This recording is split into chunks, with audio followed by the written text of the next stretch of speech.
Hey, everybody. How are you today? Bo Prosser, Center for Christian Education, Smyth and Helwys Formation Series Lesson Outline. Today we're looking at Sunday, September the 15th. I hope you're having a great week. Thanks for joining me as always. Thanks for your comments over the last couple of weeks. Everything you share, I take to heart and appreciate very much what you're sharing with me. So keep those comments coming. Uh, don't forget our weekly newsletter. Please share that along with others if you will. Uh, it's just a joy to be with you and a joy to share with you. Today we're looking at 1 Thessalonians 4, 1 through 12. I want to remind you as we begin today, 1 Thessalonians is the oldest book in the New Testament. It is the first of Paul's letters, and 1 Thessalonians predates the Gospels. So we get some valuable insights here into Christian community, even before the words of Jesus are written down. So Paul is writing with words of affirmation and instruction, and this is the first letter, the first teaching, if you will, about how to live in Christian community. And Paul says at every turn, you are such a joy to me. Keep living what you know. I would say those same things to you. You are such a joy to me. Keep living what you know. That's the strength of community. That has strengthened our community, even as a virtual community, but it also strengthens us in our day-to-day lives. These are words of affirmation and instruction. And Paul is not writing alone. Remember, as he writes this, there's a writing team. Paul, Silvanus, and Timothy are in conversation with one another as well as communicating to the Thessalonians. Somewhere along the way, either from Timothy or Silvanus, Paul has gotten information that this is stirring or that is stirring. There was no text, there was no email, there was no phone calls. They had to be in proximity with one another, or they had to send letters back and forth to one another. So the conversations took some time, but evidently at this point, Paul thinks there are enough things swirling around the heads of these new Christians that they need a little bit of instruction. These young Christians are new to the faith. And so basically, what Paul and Silvanus and Timothy are wanting to emphasize is the crucifixion and resurrection of Jesus. In the face of a cruel yet desperate world, they preach the foolishness of the cross and proclaim that there is hope, even for those who have died, which we'll talk about a little more next week. The gospel goes to everyone, to those whose loved ones are alive, to those loved ones who have died. The gospel goes out to everyone. And so Paul is saying to them, it's not how you die that's important, it's how you live that's important. In a cruel and desperate world, sound familiar? Paul and his compatriots proclaim the death and resurrection of Jesus. Why? Because therein lies our hope. Therein lies our ability to interact with one another. Paul is encouraging the Thessalonians and encouraging us that part of daily life in the faith is positive relationships. Part of living daily is developing positive relationships. So we are living in positive relationships while developing positive relationships. And we don't use people, Paul would say, as the heathens do, but we truly are investing in people. And you know when people love you sincerely, you know when people want to be your friend sincerely. So Paul is saying, live like Jesus more and more and more. And Paul is saying, love like Jesus, deeper and deeper and deeper.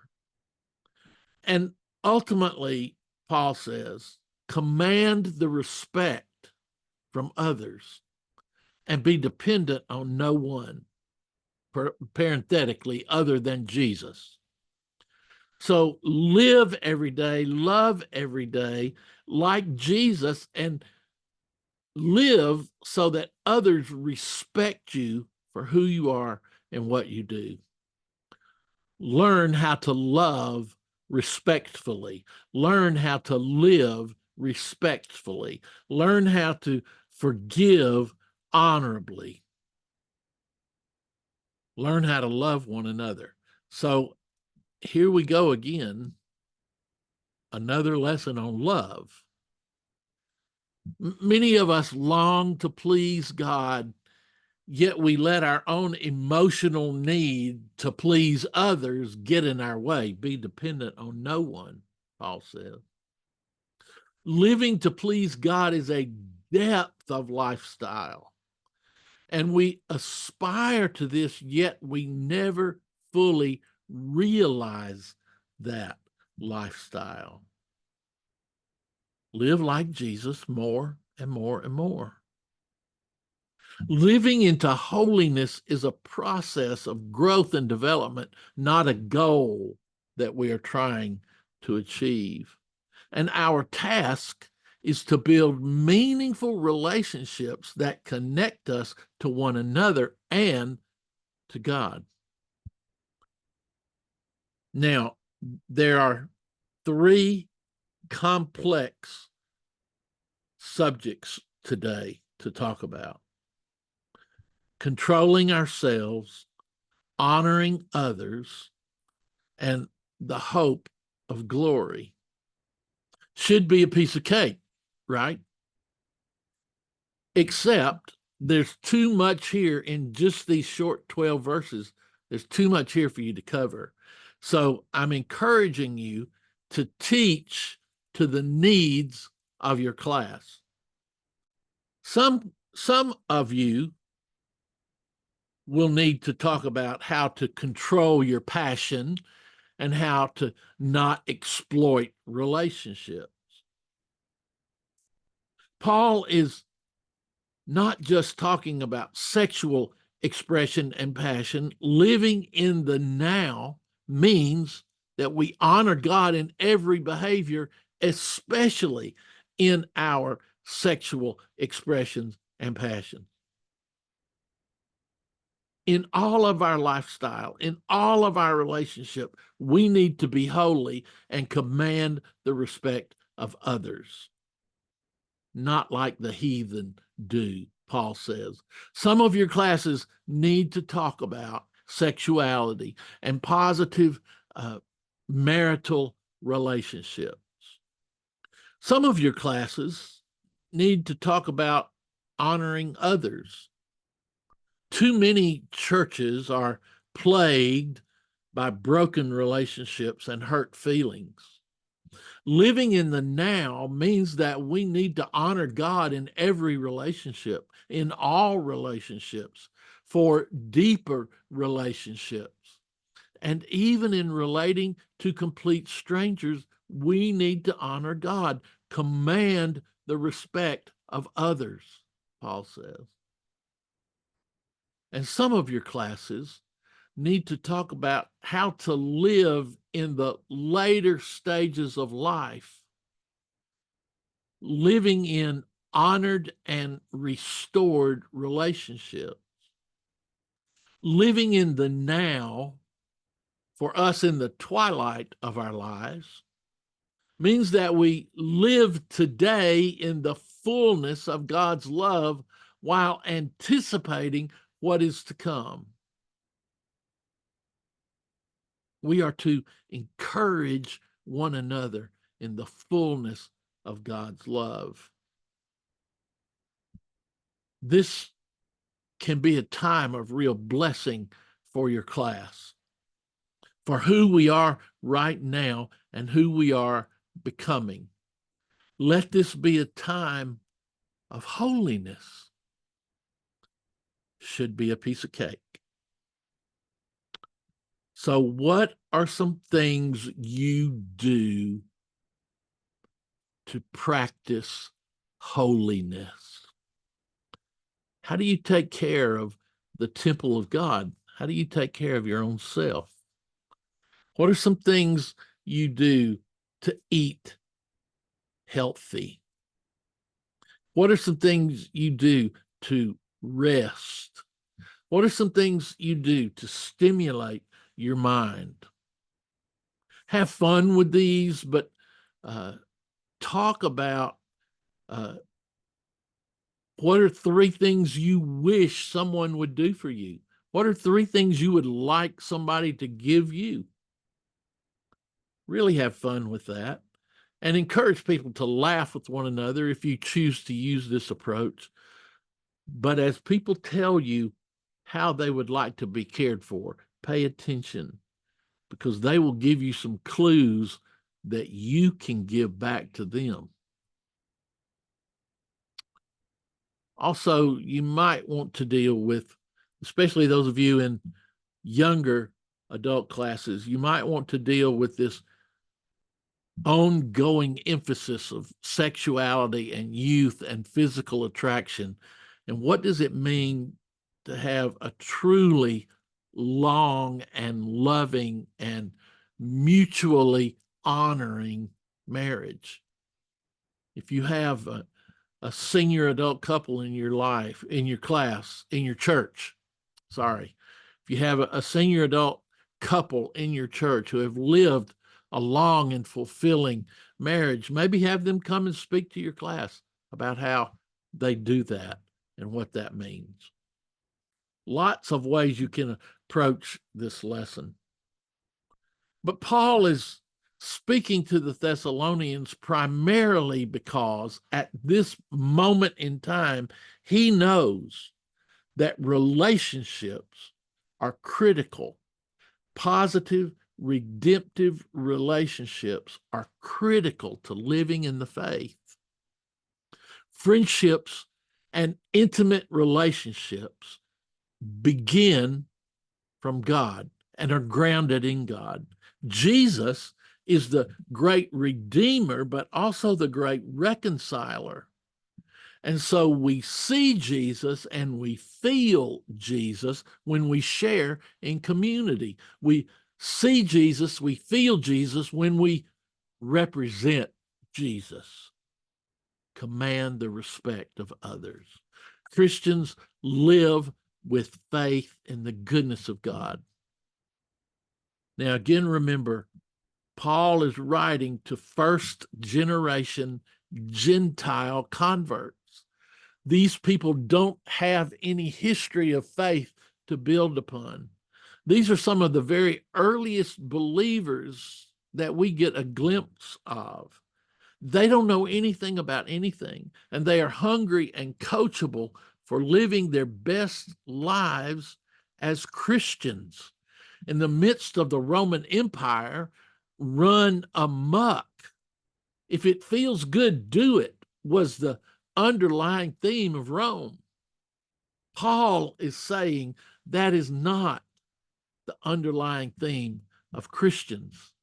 So Gentiles who have been brought up in if it feels good, do it culture and have seen that lived out, especially from their fathers and their grandfathers, Paul is saying, rather than modeling your behavior after your father or your grandfather, model your behavior after your heavenly Father.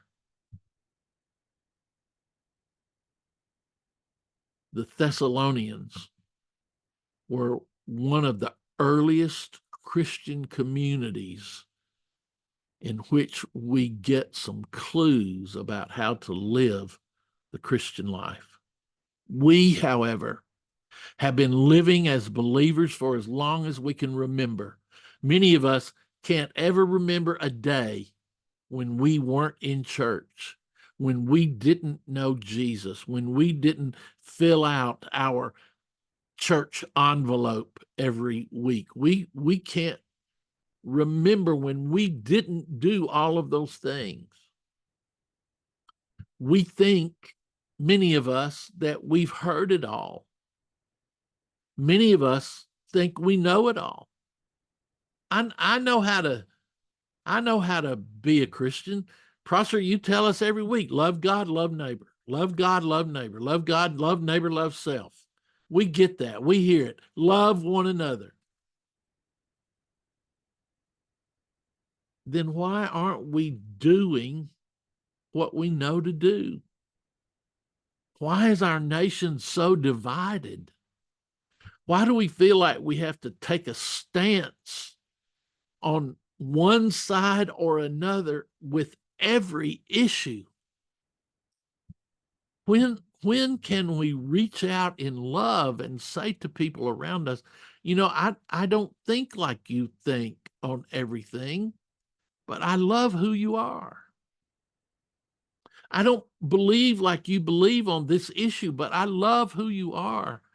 Because you've heard me say this over and over, love is bigger than any set of beliefs. Paul writes, abound more and more. For me, that means that the Christian life is never finished. No matter how much we think we know, there's still more to do. There are still more people to love. There is still more Jesus to share. I urge you, I beg you, do not grow weary in loving one another. Do not grow weary in taking care of yourself. Do not grow weary in continuing to learn more and more, so that in so doing, you command the respect of those around you. God, help us to remember that all the truth we know is not all the truth. That you call us to abound more and more and more in all that we are doing.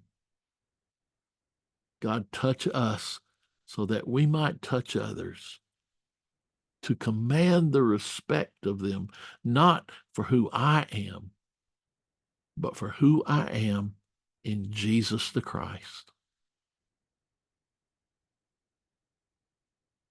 Help me, God, to do that. For Jesus' sake, for your kingdom's sake. Amen. Hey, folks, thanks for joining me. I love being with you. Your emojis, your comments, your email responses all help to keep me motivated and keep me going. So please share as you're willing and able. Don't forget, Chuck Bug and Holding Hope have now dropped on the Center for Christian Education YouTube channel. If you haven't subscribed to that, please do so. And every time a new video drops, whether it be me or Chuck or Reuben Swint or others that we're producing, you'll get notified of that and you can go and catch the latest one of those. If you miss one, we're on the YouTube channel and on Facebook, and as always at beauprosser.com. Hey, thanks for joining me. It's just a joy to be with you, and I covet our time. It's holy for me. I hope so for you. Bo and the Beard, Center for Christian Education. Hey, till I see you again, keep on rocking.